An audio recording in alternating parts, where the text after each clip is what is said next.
You're listening to Cash and Sass. I'm Lisa Marie, your go-to gal for all things money. As the Sassy Wealth Queen and the brains behind the Sassy Wealth Coach, I'm here to take you on a thrilling ride from the financial chaos to sassy and sexy money. Welcome back, my sassy friend, to another episode of Cash and Sass. I'm Lisa Marie, the Sassy Wealth Queen, the brains behind this podcast and the Sassy Wealth Coach. And with me today, I have Ryan Derousseau. Did I say that right? Derousseau. Derousseau. See, yeah. I still did it wrong. Okay, Derousseau. And he specializes in working with therapists, private and group practitioners, and the self-employed, enabling them to thrive financially so that they can focus on clients. And I have to tell you, I am really excited for this because I also work with online coaches and therapists and psychologists and working with them with their as their fractional CFO and wealth coach so that they can concentrate on their clients and make a bigger impact in the world. So I fell in love the moment I read that because when we were talking prior and I saw it, I was like, ooh, okay, because some are solo practitioners, some are group practitioners. I have one client that's been with me going on 5.5 years, 6 years, I think. Oh, wow. And she's a group practitioner and I'm her fractional CFO. And it's just, I love being able to help them, right? Support them so that they're able to concentrate on the impact they can make in changing lives. So today, y'all, we're going to talk about what we always talk about, different things of conversations that deal with money, right? That's the whole point of the Candid Cash Conversations.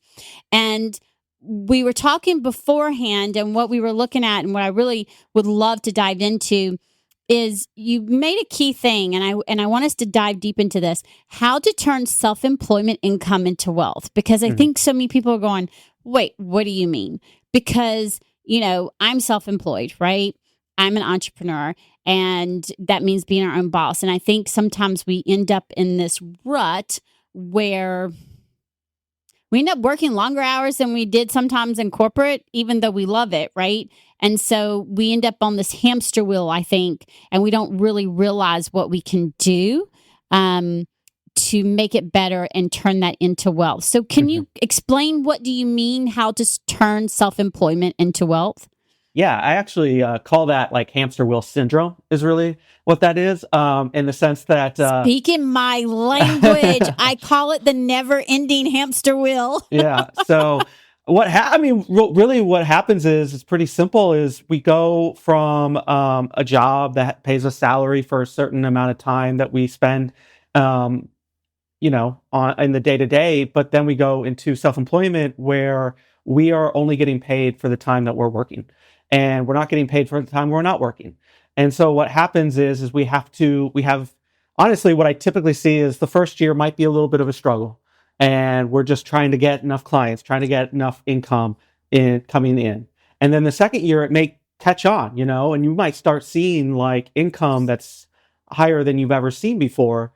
But then by the second or third year, you realize you have to continue at the same pace that you're going now, because you have to keep that income at a certain level. And what's happened is that we are not investing that income into other resources and tools, whether it's long-term or short-term purposes, to build wealth. So we're not constantly stuck in that rat race of, I've got to make money because I got to pay the mortgage, I got to pay the bills, I got to pay this thing just to cover my costs. So how do you help your clients be able to see the different things that that they can do to create wealth? Because yes, you can invest in IRAs and all, but I want to go deeper than that. I'm talking about how you can invest in a team, or how you can invest in you or me or someone, what I mean, where they can invest where there are things that they can do to where they're keeping more of their money and they're able to put it back where it matters most to them. Yeah, so there's 3 ways to invest your money in America. It's investing in the markets, it's investing in business, or it's investing in real estate. There's really only 3 ways. And what I do when I'm working with clients is figuring out the best way to invest that money for whatever goals you have and personality you have. So I have solo practitioners, for instance, since, we talked about that at the beginning.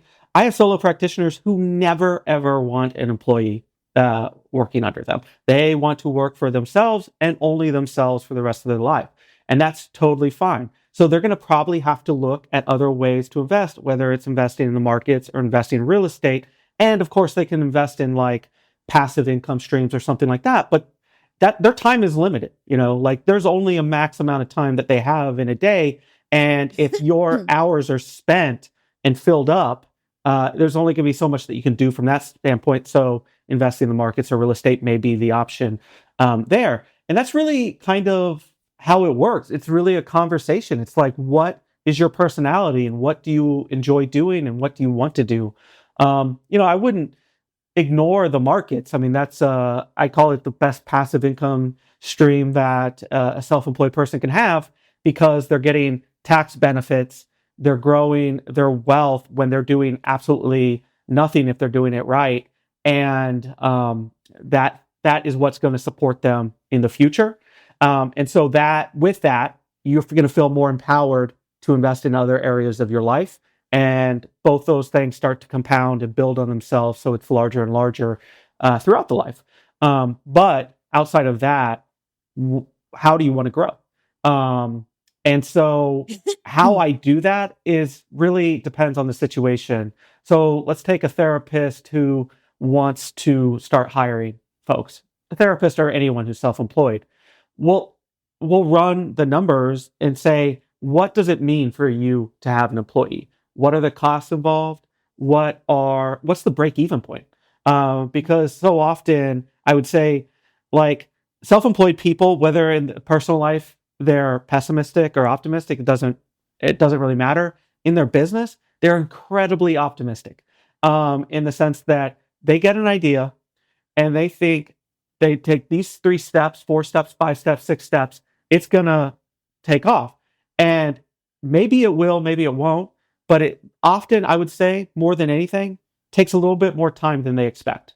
And building in that break-even point and understanding costs until you get to that is going to be really, really important.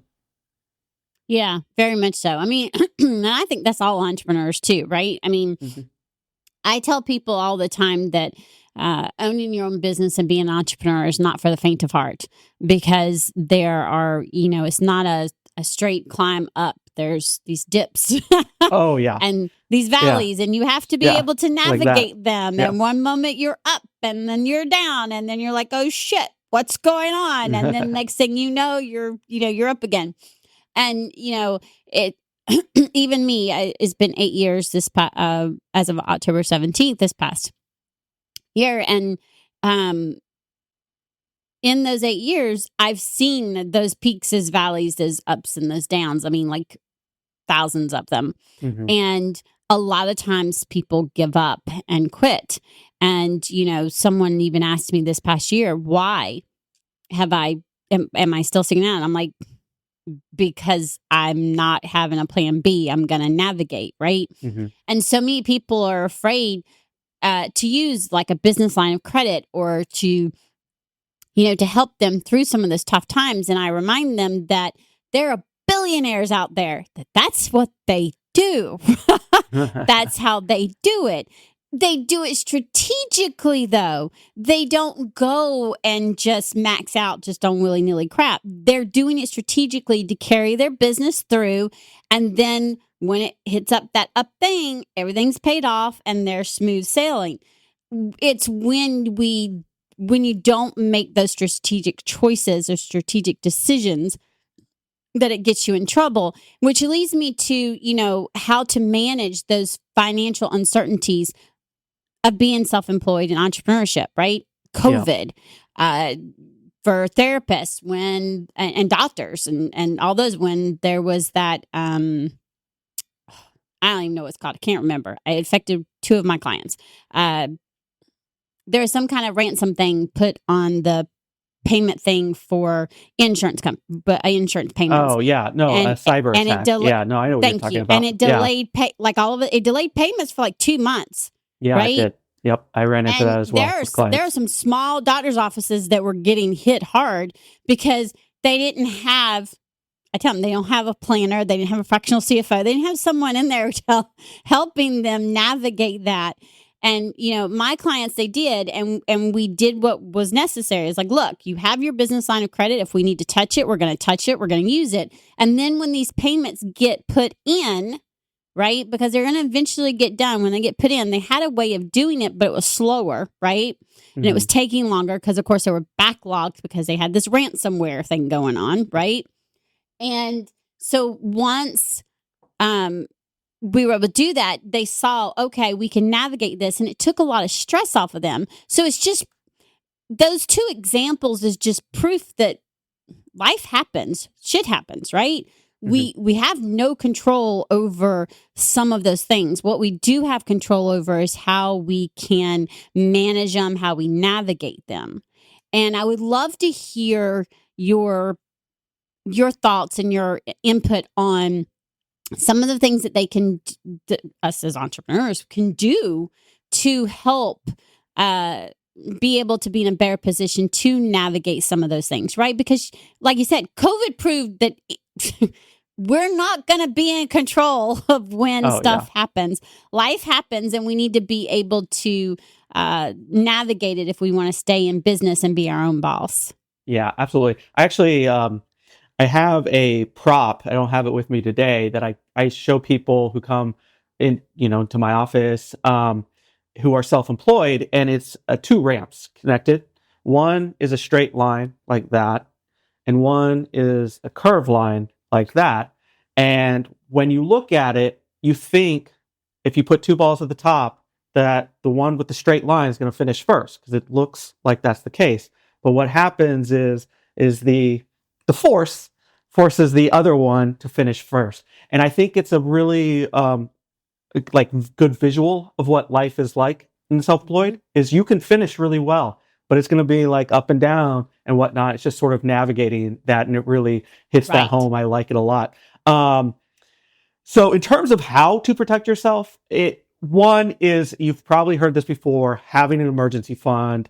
Both I like to build it for my clients, both on the personal and the business side of things, because what happens on the business impacts the personal, and what happens in the personal impacts the business. If you need a new roof and you have no money to get that through the business, you're gonna feel a lot worse about the business. You're gonna feel a lot more stressed and all that sort of thing. Meanwhile, if you're eating ramen over here and you need to invest in the business and there's no money to do it, you're not going to feel like you can do anything more on the personal side to do it. So the emergency fund is really important for both sides of the ledger, ideally.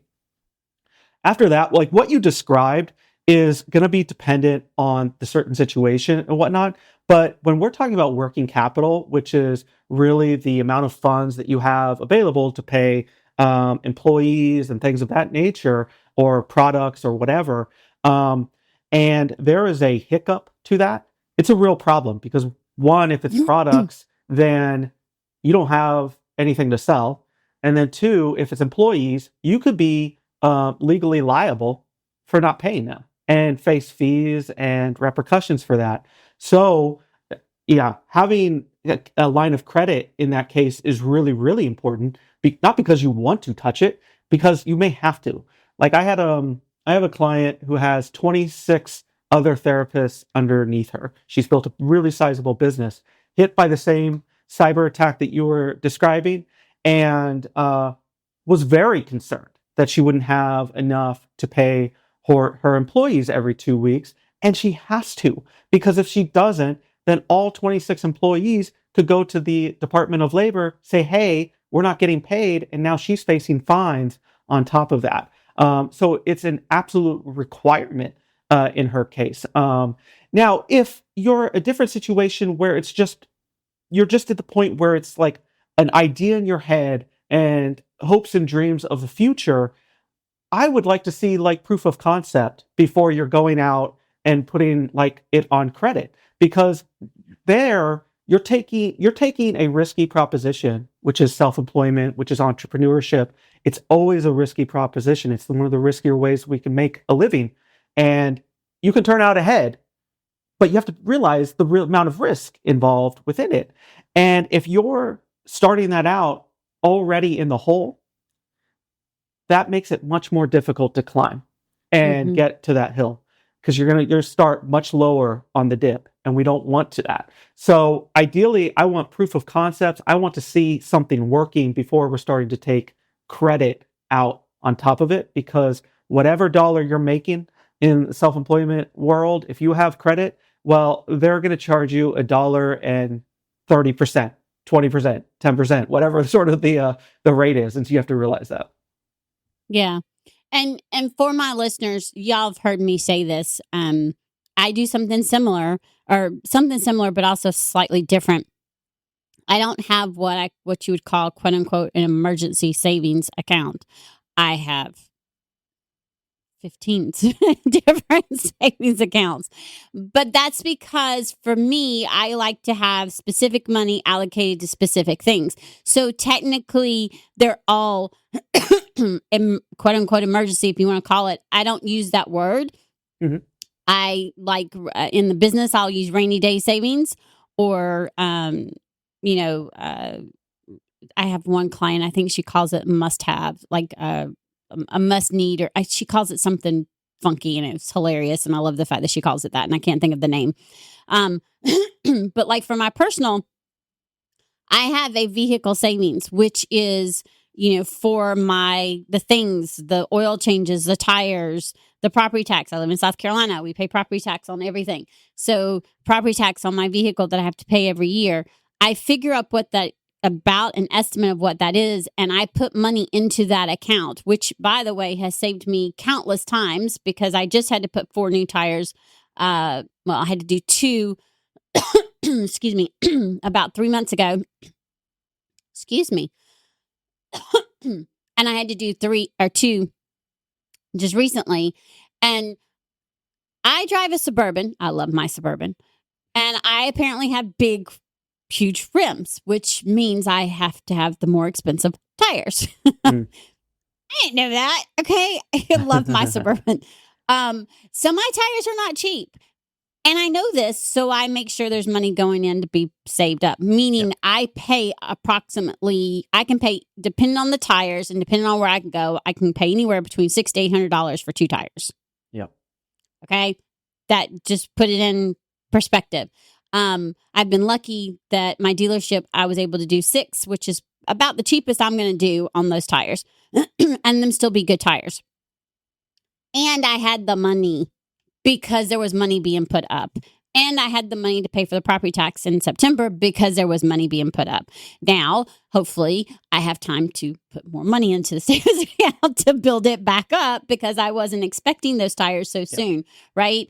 But the point is when we do that, it's allocated for specific things. I have specific things for the house. So I have a house savings that is for house repairs. So there's things I rent, so I don't need as much, but like the washing machine and dryer is mine. There's a freezer that's mine. So I'm going to pay for those type of repairs, right? The other things, yes, I can call my landlord on. I also have a house savings because I'm wanting to buy a house.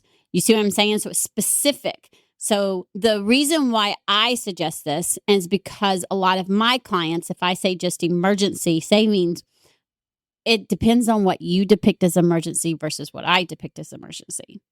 So, well, no, I mean, hey, I am all for whatever budgeting I also for have a fur baby one, by the way, so that when I take them to the vet, I do not have to charge that $400. Yeah, that's a big because one. I've had to take them to the emergency vet, and that is not cheap. Yeah. The vet's a big one. What I call those are non-monthly costs, and it's actually not accounting for those are the biggest mistake in budgeting that I see all across like anyone that comes through the door. Because what happens is we say, how much do you spend every month? And we'll say, $3,000, $5,000, $8,000, whatever the number We're is. We're looking at the monthly expenses. You're just They're not looking at the month. Right. They're not looking at the things they pay out yearly or the things they pay out every 6 months. They're not looking at any of that. Yep. Yeah. There's 3 expenses that I use to highlight that. One is holidays. So gifts. We're always, oh gosh, I can't believe we spent that much on gifts, yet it happens every single year. Vet bills is the other one.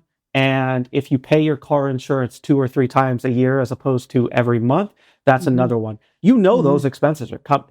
We just don't plan for them. And then that's what derails budgets or derails savings or derails, kind of whatever you want to call it. Like I'm, all for it. If I have clients who do the same, they want like many different accounts for many different purposes. Hey, some of it that is all good for you. Right. And if you want one, and my point is if you want to do just an emergency, do just an emergency, right?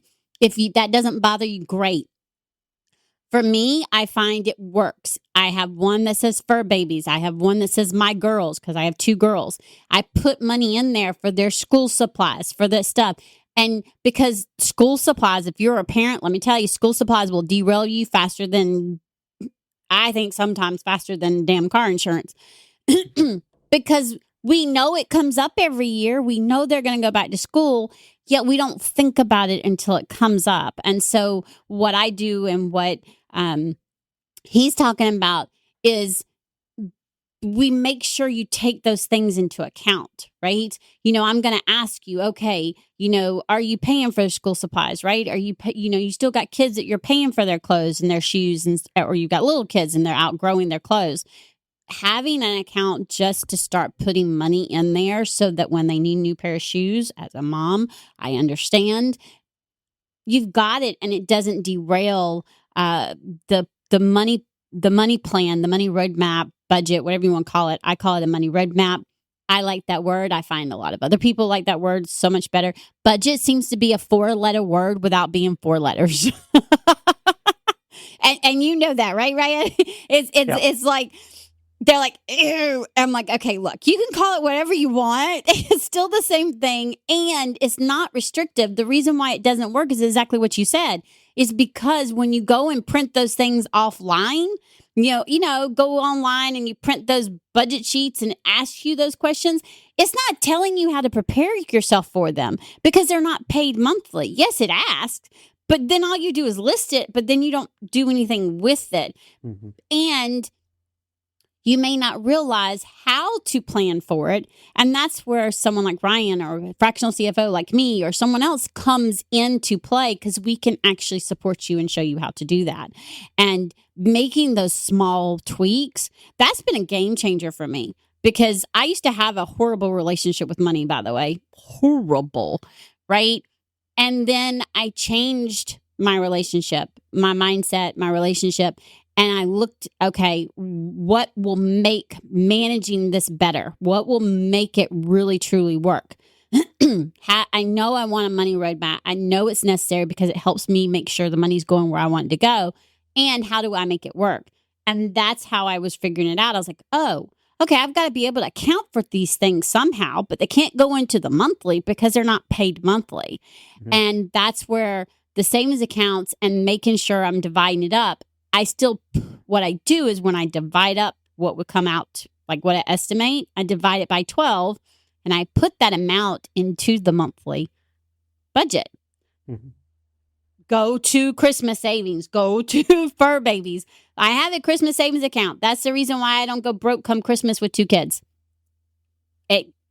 That's been a lifesaver in itself. I remember the year I put it on a credit card and I had to put it on a credit card. I also remember the year when I couldn't get my kids any gifts. It was right before I started my business. I was barely making ends meet. I was on food stamps. I remember that time. So mm-hmm. I wanted a better way, and I wanted to be able to show others a better way. And are you going to be able to save for all these things at one time? Maybe not. And the key is to start. Y'all, I didn't start with 15 savings. I did not start with 15 savings accounts. I promise you it would have overwhelmed me. I did not start with that. I started with 2. Well, no, 3. It was Christmas, my girls, and my vehicle. Then I added the fur babies after I took one of them to the emergency vet. I was like, ooh, I need them. That's probably how a lot of them started, is like, ooh, there was all of a sudden this cost. And I was like, you know what? I need to start planning for that. And that's how it built from there. But I started with 3. I have one client, she's starting with 2 just to get her foot in. And then we're going to gradually add the others because we don't want it to overwhelm you. That's not the whole point of what me and Ryan are talking about. What we're talking about is preparing you and making sure that you don't get knocked off kilter. With your business, having an account for your yearly savings or being able to plan for those yearly savings, the yearly expenses is key because that'll knock you off your kilter too, especially if you're a group practice or a business owner and you have malpractice insurance or liability insurance that you pay once a year, right? I can't tell you how many group practice owners and business owners that I've talked to that when they go to pay that yearly, it's knocked them off of their kilter a little bit because they were like, oh crap, I didn't plan for this because it's not paid monthly, it's paid yearly. And so there's ways to plan for that so that it doesn't do that. And I think that that's literally what you're trying to say, right? Is to make sure, have something in place, however you want to do it, if it's emergency savings or if it's this, whatever, just so that you can plan for that. I have one client who has an emergency payroll and then she has a rainy day savings. The emergency payroll is so that if there's a little bit of shortage, we can actually go and touch that money to pull it in, right? If there's a shortage of revenue coming in at any point, because we all have those dips. Mm-hmm. Yeah, I mean, on the budgeting front, like what you were saying was simplifying it is really important. Like I actually go even more simple than that because I don't want to tell people how to spend their money. Like you described your car. I drive a minivan. I do not care about cars. It gets me from point A to point B. But I have clients who care deeply about their cars and want to afford it. And so I don't want to tell them how to spend their money. Instead, I want to break it down as simple as possible so it is not a constant concern for them. Right. So, right. I mean, I do it a little differently. I can describe it if you want here. I don't want to step on your toes or anything like that. I always want them to have different ways because there's no one perfect way. There's no one right way. The key is to find what works for you and to start. That's the whole key. Yeah, when starting on the budgeting front, really what I want to do is help them figure out what their fixed costs are on a monthly basis. So those are the rent, mortgage, whatever, that are going to be practically the same every single month and doesn't really change. Right. Next, I want them to do what you described, which is figure out all those non-monthly costs. So what are you going to be facing on a yearly basis? And what you described, divide by 12, that's the monthly amount that we are putting into, non-monthly costs, whatever you want to describe. If you want to break it down into multiple ones, whatever. But non-monthly costs go there. And then the third is the flex costs, or as often referred to as variable costs. But these can be groceries. These can be entertainment. These can be going out to restaurants. All I want to be able to see from my clients is, what is that fixed cost? Are we in line? Have you put money towards the non-monthly costs? Are we in line? Do you have enough for the variable costs? Are we in line? How you spend in that group? I don't care. Like it does not matter to me as long as you're protecting those other two areas. And it's called flow-based budgeting. It's not like something I came up with or anything like that. But I just find it a little easier for getting started just because of the simplicity of it. We're looking at 3 different lines as opposed to 100 different budget lines. Yeah. And I do.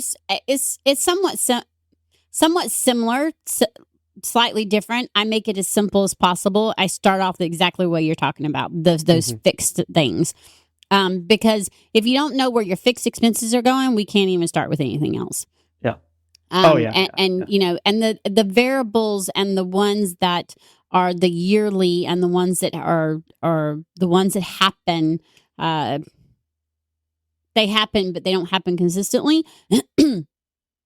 Or the ones that I think you called them variable, the out to eat. Those are the ones that will kick you in the little tush and you not realize it. I have clients I have them do what I call a deep dive, 90 days. Tell them go in there 90 days. I want you to highlight every single time you went to a restaurant. I don't want you to just highlight them, highlight different categories.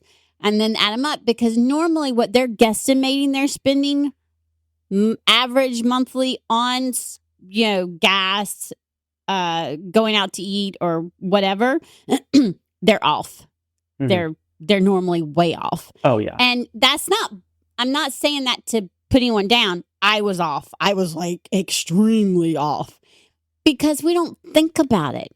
We tap our card, or some people tap their phone. I don't. I refuse. I tap my card, or I insert my card. And again, most of the time we don't think about it. And so the first time I did it, it was like, no. Okay, back up. What do we need to do to straighten I'm not against going out to eat, and I'm not willing to be spending that much money a month. So it was reining back, and I had to have a conversation with my 2 girls and say, okay, this is how much we're budgeting for this, and this is how we're going to make sure we're sticking to that amount. Mm-hmm. We're not going to spend this amount that we've been spending. No. And, if you want to spend $500 a month, I'm like you. Okay, as long as these other areas are taken care of and that's aligned with where you want your money to go, fine. Yeah. If it's aligned with your values and your goals, okay. And if it's not, which majority of the time it's not, then let's do something to course correct that. Yeah. I mean, it's taking the unconscious spending into the conscious is really what it is. Yep. And also what we do is we justify it and say, hey, I spend like $200 a week in restaurants, and so times 4, that's 800. But what you also don't realize is there's 4.3 weeks in a month. And what that results in is actually you're missing an entire month of spending by the end of the year, because that would mean there's this entire month that is accounted for by that 4 times whatever number. Yeah, because there's 2 months with 5 weeks, 2 or 3 months with 5 weeks. Yeah. Yeah. It's essentially about 4.3. And so what I encourage people to do when they're doing that type of math is make sure go 200 times 52 and then divide by 12, because that's the actual monthly number. Right. And you won't be skipping out on an entire month in that case. Yep. Yeah. Absolutely. Yeah, I do the same thing. And they're like, but why? And I'm like, because you have you're going to be missing out, I promise. Yeah, if you're averaging 200 a week, then you need to do it by 52 weeks and then divide by 12. Right. And I promise you're going to come out with a different number than the way you were doing it beforehand. And they're like, they don't believe me. They do it and they go, oh. I'm like, yeah. Yeah. So now exactly. This is what you're averaging. Are you okay with this? And if not, then let's course correct it. And it's just, again, I'm big on knowing where your money is going, knowing your numbers. That's the key. Knowledge is power. And if you don't know where your money is going, if you don't know how much you're spending where, you don't have that empowerment and that power. And knowing those numbers and doing the work to see it, that's what gives you that power back, because then you can say, okay, you know what? I don't want to do this. I want this money instead. You know what, Ryan? I want to invest this much. I don't want all of this going out to eat. There's just 9 out of 10 times you have more money than you think you have. Majority of us, we're just putting it in areas that we don't realize it, and we probably don't want it to go. And so the first step is knowing those numbers. How do you, when you have someone come to you and say, okay, I can't come to you, I'm not quite ready, or at that point, is what you just said, like, is that something that you normally give them a step? Like, do you give them just one step to do, so that they can at least start, like, to get their feet wet, so to speak? Because there are a lot of people who are scared to hire a financial planner or a fractional CFO or anyone to look at their money. Yeah. So I'm what's called a certified financial planner, which or CFP. What that means is I have a fiduciary duty, like that. I have to put what's best for you above me. And on top of that, I'm what's called fee only. And so that means I'm only paid by you. I'm not paid by commission from an insurance firm or a mutual fund or something like that. And because of that dynamic, if someone comes to me and I don't think they're financially ready to work with me, I have to tell them, I think you need to do some other steps first before we start working together. I want to work with you. I just don't want to be a burden to you. And until you get to a certain level, that's what I fear I would be. And so I have certain ways when someone is in that situation to get help. One, for those in the private practice space, I have a community specifically for them that they can go and they can ask financial questions, whether it's personal or business related. And I can provide general answers. I can't provide personalized advice, but I can provide general answers to those situations there, and it's free at the time at this moment, and so anyone can sign up and get that sort of access. So that's a big one. And then the other thing that I do is I point them to resources that I've developed because you like our businesses are different. Like I want to be working with someone to get them investing and saving for the long term and thinking about like tax implications for certain things and whatnot. I want them to get over the budgeting hump. It's my least favorite thing to do with clients. And so I have budgeting courses that I point them to because I've developed a budgeting course because I want them to get over that. I want them to be able to have extra money so we can start investing and so we can start building that wealth because I can do a lot more for you in that situation. And so that those are the resources that I kind of guide them to at this point. If they're a private practice owner, that community. If they're not, then it's just some of my free resources that I have built online so they can start. And then, I also have like lower cost coaching available in certain situations as well. Awesome. And you have, the biggest takeaway I want y'all to take away from this is there's more than one. I've said this thousands of times. There's more than one way to skin a cat, right? So there's more than one way to do this. There isn't a right or a wrong way. Absolutely. It's finding what works for you. I do I think someone asked me what concept I use, and they were like, do you use the envelope system? That's where you use the banks. I'm like, well, I kind of do that, but it's actually what I did is I took two systems, literally, okay? Yeah. The zero system, where you go all the way down to the zero, where every dollar is accounted for, and the envelope system, and I meshed them together and created my own. That's what I did. And it's because that's what works for me, right? That's not saying that the flow-based system or I think there's a percentage system. Oh, I can't 50, think of what 30, it is. 20. Thank you. Yep. That percentage system or straight envelope or straight zero, that's not to say none of them are great or won't work. I looked at literally, I like this. I like how this does this. I like what it does this. Can I pull them and mash them together and it work? And it does. And a lot of my clients like it. So yeah, so in one of my courses on budgeting, I run through all the different types. And I said, what I realized is there's 3 commonalities between all the budgeting methods. 1, you have to know your fixed costs. Every single budgeting method has that. 2, in my opinion, if you're self-employed, you should be paying yourself first. And every budgeting system should be doing that. And then 3, I don't even believe zero-based budgeting is a real thing because every budgeting system technically isn't. I make sure I have a cushion in my account so I'm not charged a fee.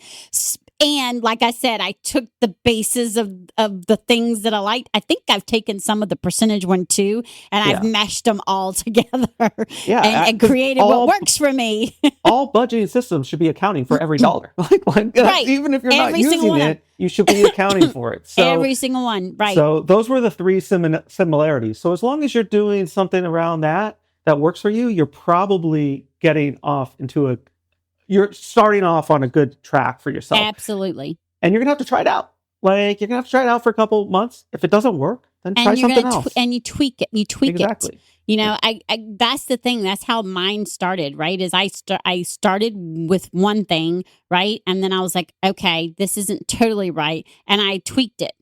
And yes, I help my clients build a money roadmap. And none of our money roadmaps look the same. The shell basis in the Google Sheets, yes, starts the same. And none of them end up looking the same. None of them. I can put two of my clients side by side. I put mine. We're all different because we all have different goals, values, and desires. We all have different things. Some of us have kids. Some of us don't. Some of us have employees. Some of us don't. There's just different. The basis of it says, okay, we can utilize this. And then I work with them on, okay, how will it help you? Does it help you to have these accounts, or does it help you to have it this way? That's the goal, is we want it to work for you, not against you, right? Mm-hmm. And you're right. Every single one, I did a podcast on this, by the way. There's an episode on this. There's the three main types of budgets. And every single one of them, and I even stated this, I said, every single one of them, you can't do jack crap with it until you know what your fixed expenses are. Right. Until you list them out, know the amounts and where they're going and what that total is. You can't even begin to do any of the other stuff until you have that. And that's just the one key thing. And I want you to take that away. Just start there, right? If you get overwhelmed starting to write them down, take a break, go back, and then finish it. But you need to start there. That's where you have to start. You have a gift for my listeners. Can you please tell us what that is? And we will make sure that the link is put into the show notes. Yeah, absolutely. So a lot of what we're talking about is turning self-employment into wealth. That's what the goal is. And so I'll share the link with you, but the free ebook for turning self-employment income into wealth, and it talks through the three ways to invest in yourself, essentially, in order to do that. Awesome. I'm going to even take up on it because, I'm going to end this here. I did not invest in the market at first. However, someone got me to Acorns. Mm-hmm. Y'all, that's the best blasted thing that has ever existed since, I don't know, because I'm now investing in the market, maybe not as much as I should. However, I don't go into Acorns like some people do. Like, I don't go in there and check it. I just know money's coming out. And my youngest, I have two kids, but my youngest is under 18. So she's the one that I can do for the kids. Mm-hmm. And money is just consistently every single week going in that account. And I went in there, I think, a couple months ago, and I looked. There was a lot more in there than what I thought. That's great. Right? Because it's going into a thing, and I'm just not looking at it. I think that's the key, is when you do invest in the market, don't keep like a hawk eye on it, because it's going to fluctuate some. It's the market.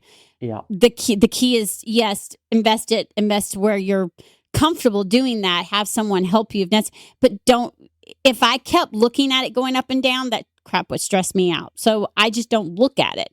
And then I go in there and I'm like, oh, wow. Okay. This is, you know what? This is growing, and this is growing good. And so, I do two parts of it. And so it's just, again, that was a way for me to start, right? It was where I was comfortable. It was a way for me to start. And then I was able to say, okay, how else can I invest? Mm-hmm. And then that's when I would reach out to someone who is certified, because again, I'm not. My advice stops right there. That is where it stops, other than I have a list of people I can refer you to who are certified financial planners.